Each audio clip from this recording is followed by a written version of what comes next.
And I know there's a passion you gave up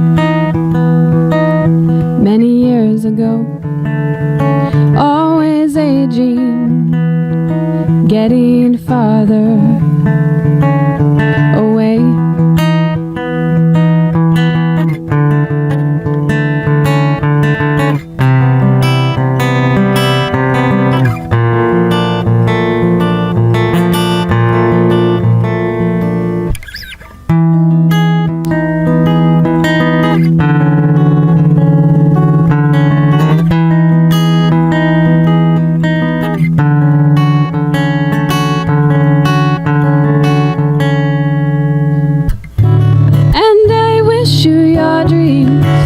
I wish you your dreams.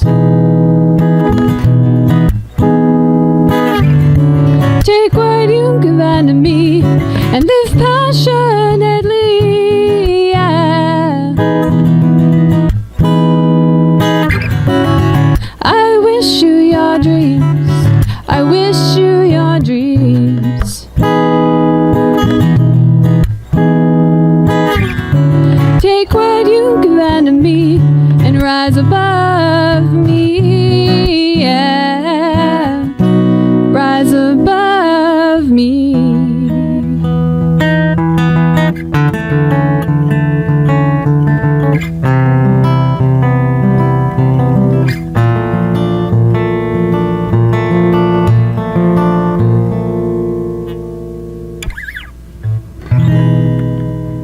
Good morning again. Good morning.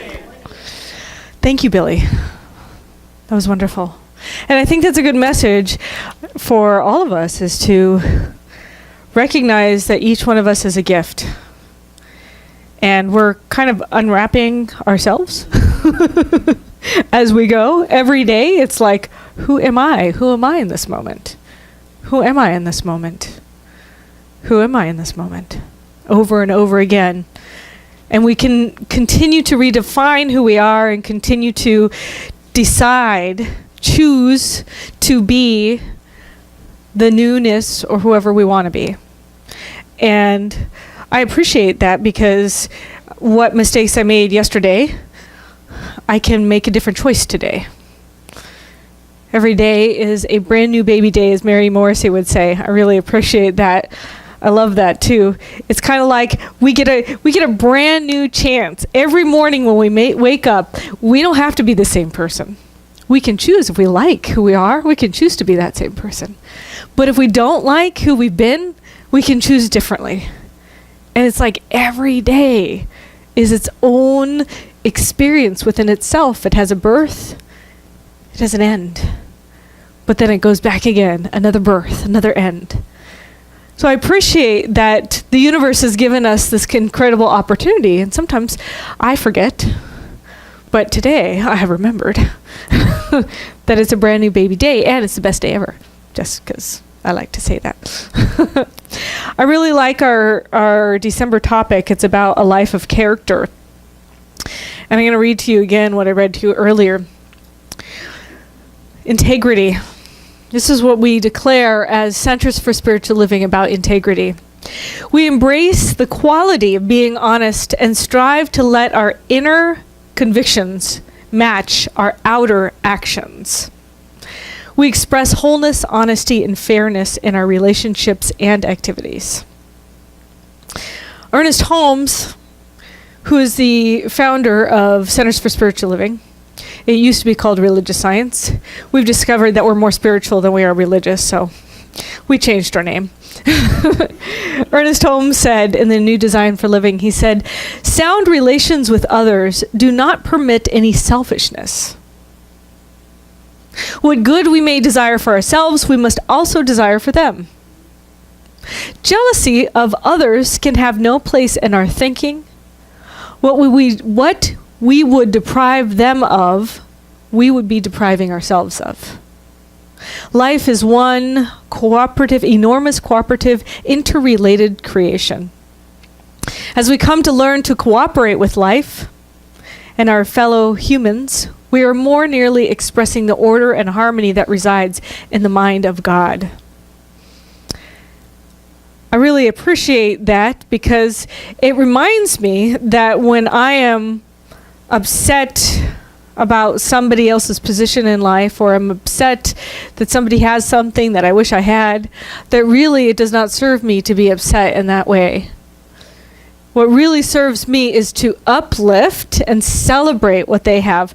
We have this thing in Science of Mind. I've been teaching foundations. So in foundations, we have this thing called mental equivalence. Mental equivalence. And the idea is that because we're all interconnected, that sometimes I may only be able to achieve in my life what I think is possible. It makes sense, right? If I don't really believe that I can get a degree, then I'm not going to take the actions to go get a degree. But if I believe I can get a degree, I can do it. And I've seen other people do it, then I know it's possible for myself. So the idea is that when we get a mental equivalent, then we see something else in life that we want, and instead of being angry at somebody like, wow, how come you have a Tesla and I don't? I can just say, wow, your Tesla is my mental equivalent. I know that your Tesla is possible for me as well. That I can have the abundance in my life where I can have a Tesla as well in my life. So each and every one of us have an opportunity to seek and find out different places and spots in our lives where we are maybe uncomfortable or unhappy at others. How come this person was born with a golden spoon in their mouth? They inherited all their money. I didn't get to do that. Well, no. But is it possible for you to have abundance and wealth? Yeah. Yeah. So deciding, for me, choosing, I'm going to say choosing. I like the word choosing better. Deciding means it has the root of side, and it's like insecticide, and it means to kill, right? To cut off, to decide. I don't like that word. So choose. I try and retrain myself. We're changing. It's not only do we change our thoughts, but we change our languaging too around things. So I'm choosing to see that whatever your abundance is my celebration. Whatever your abundance is my celebration. Now, that may be easy for some people, like I have a really awesome relationship, and then people might be like, oh, I'm jealous because you have a really awesome relationship. Well, instead you go, what is possible, what I see in your relationship is possible in my relationship. Where you have attracted this amazing person, that possibility is alive in me too, in every aspect of our being. So a life of character is a life of choice. So the etymology of character is quite interesting. The word comes from a Greek I can say this right, character. And what it means is engraved mark, a symbol or an imprint on the soul. So we're talking about character, living a life of character. That's our weekly theme, by the way. So it wasn't until the 17th century that the word came to be associated with the sum qualities that define a person. Basically, your intellect, your thoughts, your ideas, your motives, your intentions, your temperament, your judgment, your behavior, imagination, perceptions, emotions, loves, hates. In 1908, William Bruce wrote that all of those components go to the shaping and coloring of a person's character. I like that imagery, the shaping and the coloring. But it's kind of like you got to keep doing it to make it their character. It's something that gets ingrained within each person. He also pointed out that character is not the same as personal tastes. Or preferences. So like how I dress, what my favorite music is, that's not my character. That's my individual nature. There's something else that is your character. It's defined on our habits, our motives, our thoughts, what we speak, how it relates to what we believe is morality. And in particular, integrity, which is our monthly theme, integrity. So he said that character is defined as our moral self, the crown of a moral life. It's something built through virtuous behavior.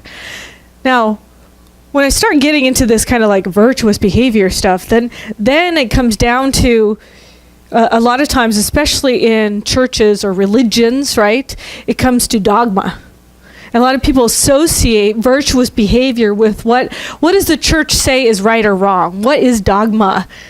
Am I being correct in accordance to what the rules of what this particular religion says? Well, I think that underneath everything we know, there's an inherent sense of knowingness. If what I'm doing harms no one, then perhaps it is in alignment with character, with a good moral life, right? There's a friend of mine, her name is Jenny, and she's got two little kids, a little preschooler and big, who's a 4th grader. And one day she noticed that she was driving the car, and she noticed that Little was like, there was producing a smell, an orange smell from the back of the car. Orange, nicely, freshly orange. And she was like, what is that smell, Little? And Little says, oh, this is the gum I took from the store that we were just at. Right? Oh, no. And of course, it was a busy day, and she's like, should I give Little a lecture, or should I turn the car around? And she said, you know what? I had to turn the car around. So she turned the car around, and she told Little, she said, this is stealing. We don't take things from others that are theirs. We need to pay for them. And she said, what I'm going to do is I'm going to take you to the store, and you're going to tell the store owner what you did. And I will give you the money right now to pay for the gum, and you will pay the store owner for the gum.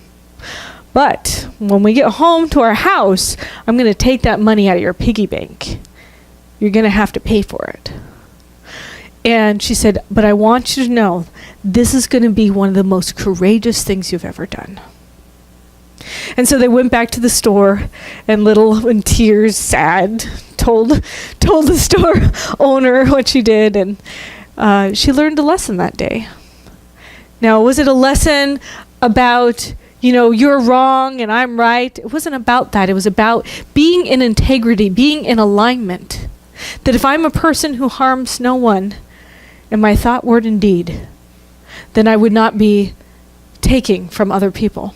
If I truly believed in a universe of abundance, I would not be stealing, right? So when we teach these practical tools, we teach about circulation, that the more I give, the more I get. The more I give, the more I get. And it reminded me, whenever I was looking at this, I was reminded when I was a little kid. I grew up in Albuquerque, New Mexico, and I went to St. John's United Methodist Church. And I was a little kid, and what they would have for service, they would bring up all the little kids, and they would have like a little pre-sermon, like a little pre-message for the kids, and they would pass out these little bunny rabbits, little stuffed animal bunny rabbits. And so every Sunday, they didn't have enough for everybody, so they'd pass them out, and the rule was that you could only take it once a month or something like that. Anyway, I had a bunny rabbit one week, and then the next week, they go to pass out the bunny rabbits, and I'm like, and the pastor gives me, he goes to give me the bunny rabbit, and he says, hey, didn't you have this last week? And I said, no, I didn't. So I took the bunny rabbit. I was very happy I got the bunny rabbit again. And then we went to, Sunday school, and I came back out of Sunday school, and my mom, she was furious. She was furious. She was so mad. And I remember her telling me, that I lied. First of all, I lied in front of the entire congregation publicly, and so she made me apologize to the pastor directly. And there was this is a really big, hundreds of people coming out of the thing, and the pastor's there saying hi to everybody. So we're in this long line, and I'm having to wait to apologize to the pastor and to say that I lied And I did have the money the prior week. But it made an impression on me.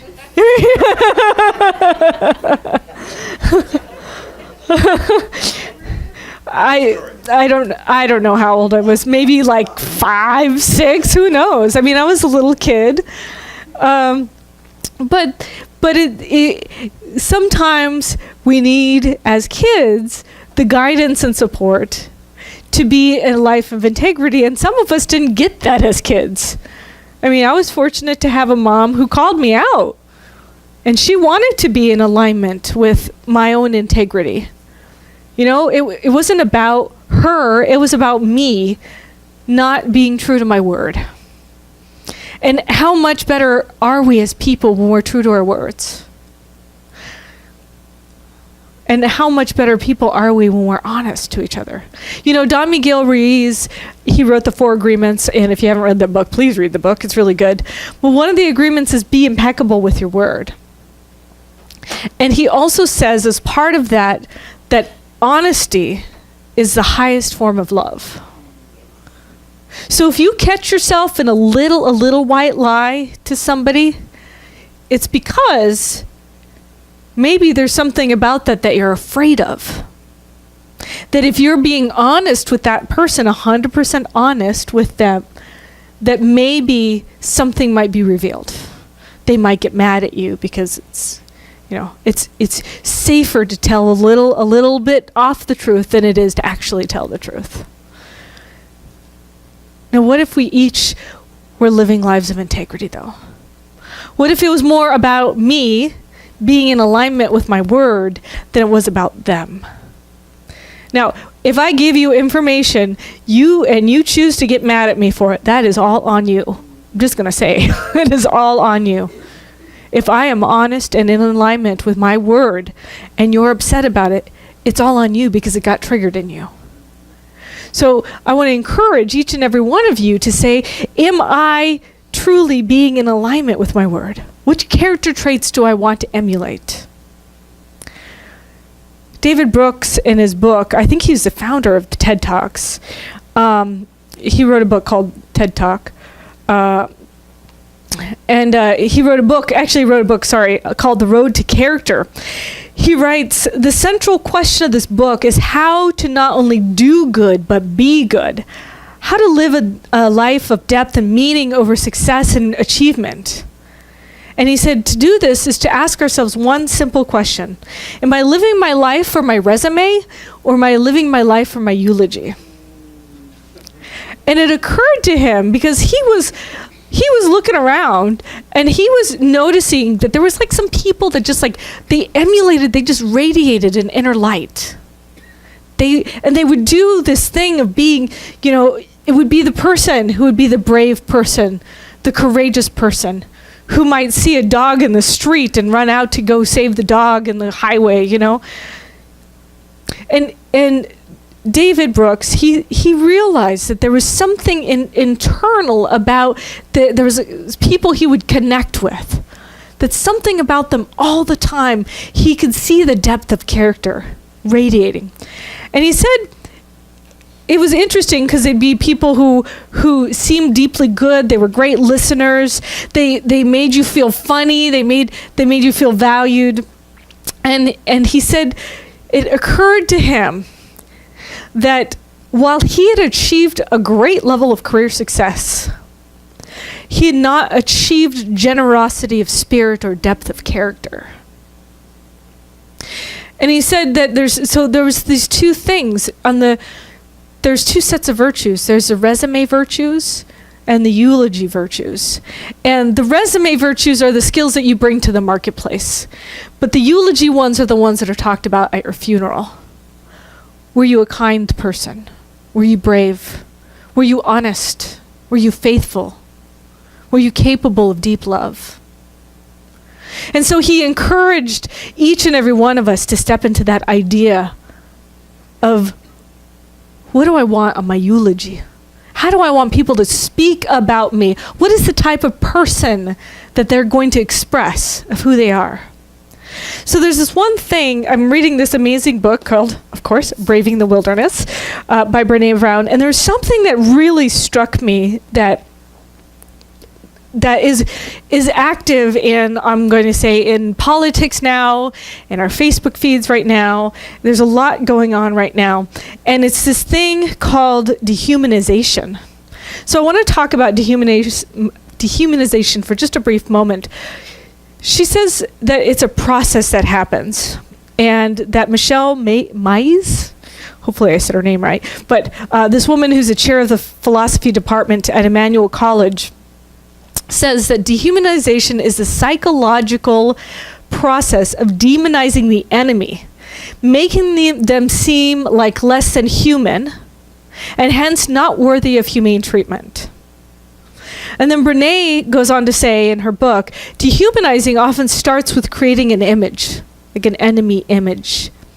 And then we take sides, and we start losing trust, and we get angrier and angrier at the other side. And we not only solidify our idea of the enemy as this image, but we also start to lose our ability to listen to each other and to communicate and maybe even have some empathy for what we consider the other side. So unfortunately, dehumanization has caused a lot of acts of violence in human history. It's caused human rights violations, war crimes, genocides. It's the thing that makes slavery possible, genocide possible, human trafficking possible. Basically, it's where human beings become accepting of violations against human nature, against the human spirit, and even against our own faith beliefs that we have. So how does this happen? I mean, it's happened in human history many times, right? How does this happen? And Mays, the psychology professor, she says that most of us believe that people's basic human rights should not be violated. So inherently, people do not believe that their human rights should be violated and that others should be either.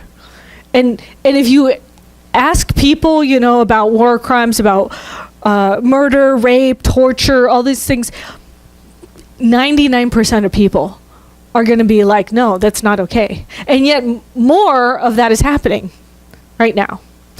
So what happens is that groups can dehumanize people based on their identity, gender, ideology, skin color, ethnicity, religion, age, anything, and then depict this group of people as less than, or criminal, or evil.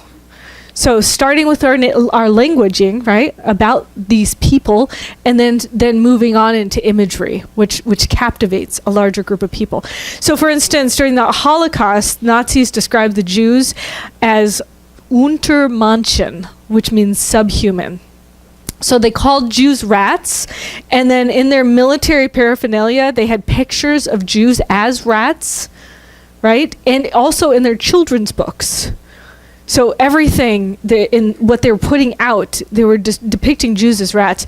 And then Hutus in Rwanda, in the Rwanda genocide, they called Tutsis cockroaches.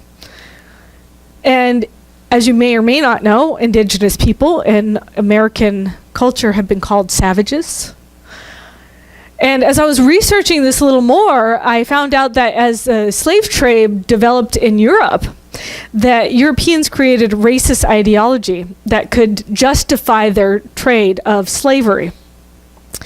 And Africans thought they were subhuman, uncivilized, and inferior to Europeans in every way, because before they even started doing slave trade, the English had equated blackness to death and evil. And so when they saw Africans, they equated that as some kind of devil or monster. And that went into the slave trade in Europe, came over here as part of the slave trade in America. And people created this idea that Africans were some kind of devil or monster and barbarous, that lazy, untrustworthy, cannibalistic. And if you watch any tapes from the 1900s or movies from early cinema that has anybody's black or somebody who's painted black, they're treated as subhuman. And it was in our culture to do that. So all of that is part of our history. And it's come to light that we need to treat each other as humans. We need to treat each other as humans. And I'm noticing that, like, our work here really is to rehumanize. Our work here is to rehumanize you. I'm charging you with this work called rehumanization. Rehumanization. Now, if you're offended, this is an example in the book, which I really appreciate. If you're offended when you hear Hillary Clinton or Maxine Waters called bitch or the C word, you should be equally offended when you hear those same words that describe Ivanka Trump, Kellyanne Conway, or Theresa May. And if you felt belittled when Hillary Clinton called the Trump supporters a basket of deplorables, then you should have felt equally concerned when Eric Trump said Democrats are not even human. So if you are offended by a meme of Trump photoshopped to look like Hitler, then you shouldn't have Obama photoshopped to look like the Joker on your Facebook feed. You see, these are examples of dehumanization, and we need to catch ourselves in order to not be the continual catalyst for this moving on in this country. So I want you to think about if there's any place where you may have inadvertently dehumanized because you thought it was funny, and to start rehumanizing. This book's checking me. It's checking me because I want to be in integrity, right? I want to be a person who's in integrity with what I'm teaching. And I believe that us as humans are beautiful and cherished and lovable. And so I get to be the person who's in charge of rehumanizing all of those. So I want to encourage you to catch yourself, to be the example in this world, to be the person that's willing to say, stop, this is not okay. Even if it's just for yourself. Stop, this is not okay. I want people to be treated as humans. So I want to encourage you to think about who are the heroes of humility and character in your life, or in the public eye that you look up to the most. What traits or actions define them, and would you be willing to take them on? What do you think their message is? What caused them to be in alignment with that? And if you want to, consider writing somebody who's maybe your hero or heroine a letter and telling them why you admire them and how you are choosing them to be your mental model. Because what they have achieved and to be in life is absolutely possible for each and every one of us. So I want to encourage you this week to think about that. Who can you be so that whenever we have our own memorial, our own eulogy, what are people going to say about you? So I want you to think about this week, take it on, and let's all start being the people of character that we really see and know ourselves to be. Are you willing to do that with me? Yes. All right. Are you willing to do that with me? Yes! All right. Let's pray.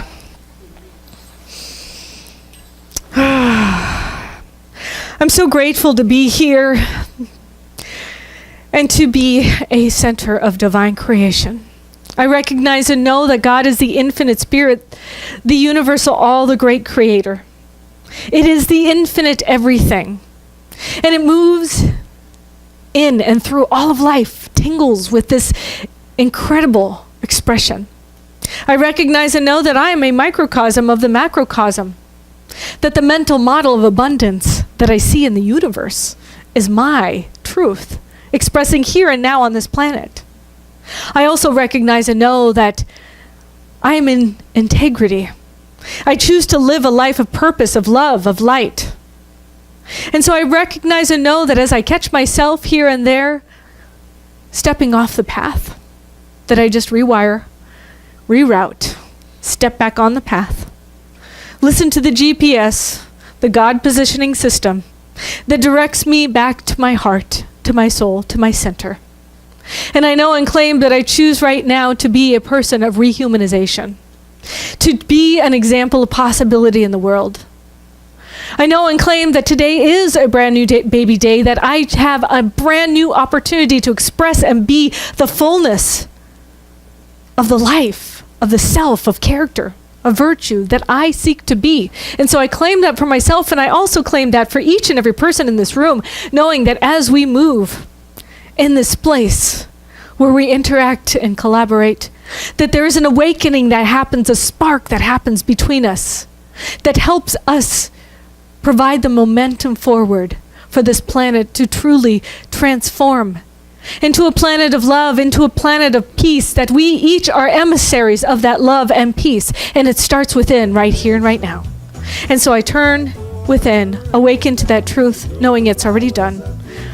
I release this prayer knowing that I have been shifted. Something has been gifted within me. Something has been opened within me. Something is awakened, renewed within me right here and right now. So that no matter what, I have no choice but to be that. I see it. I feel it. I know it. I claim it. I declare it. And I surrender into that truth right here and right now. I let this go and let it be. And so it is. Love you all.